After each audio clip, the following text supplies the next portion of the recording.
கடந்த 18ஆம் தேதி மனித கழிவுநீர் அந்த வெள்ளையாற்றில் கலப்பது சம்பந்தமாக செருதூர் கிராமம் அங்கே போய் முற்றுகையிட்ட பிரச்சனையால் பேரூராட்சி காலமும் வேளாண் காவல் நிலையமும் உடனே நடவடிக்கை எடுக்க சொல்கிறாங்க. 4 தண்ணீர் வடிகளை ஃபைன் போட்டால் ஒரு நடவடிக்கை எடுக்கணும்னு சொன்னாங்க. அதில் தொடர்ச்சியாக எங்கள் கிராமம் ஃபுல்லாக தொடர் வேலை தான் இருக்கிறோம். நாங்கள் மாவட்ட ஆட்சியர் தமிழக அரசு மூலியமாக மாவட்ட ஆட்சியர் நேரடி பார்வையிட்டு இதுக்கு ஒரு தீர்வு சொல்லிட்டு போயிட்டார், உடனே நடவடிக்கை எடுக்கணும். அந்த நடவடிக்கை இன்னை வரைக்கும் எடுக்காதனால இது பேரூராட்சி நிர்வாகம் மாவட்ட வேளாண் காவல் நிலையமும் எந்த நடவடிக்கையும் எடுக்கல. அதை கண்டித்து நாங்கள் நாளை முதல்ல தொடர் வேளாண் நிலையத்தில் இருக்கிறோம். அதனை தொடர்ந்து சாலை மறியலும் கண்டன ஆர்ப்பாட்டமும் நாளைக்கு காலை 10 மணிக்கு நாங்கள் செய்ய போகிறோம்.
நீர்வளத்துறை பெட்ரோல் எல்லா இடத்துலையும் தகவல் சொல்லிக்கிறோம், எல்லா இடத்துலையும் சொல்லிக்கிறோம்.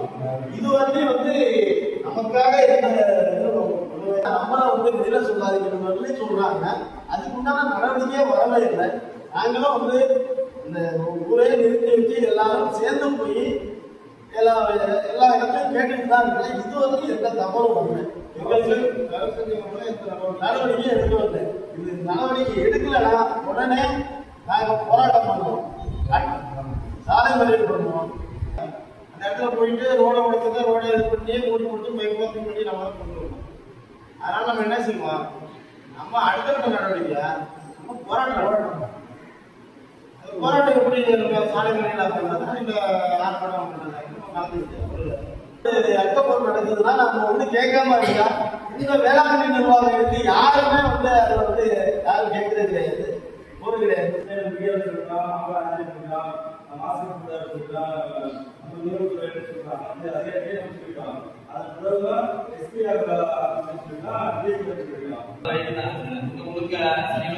தலைவர்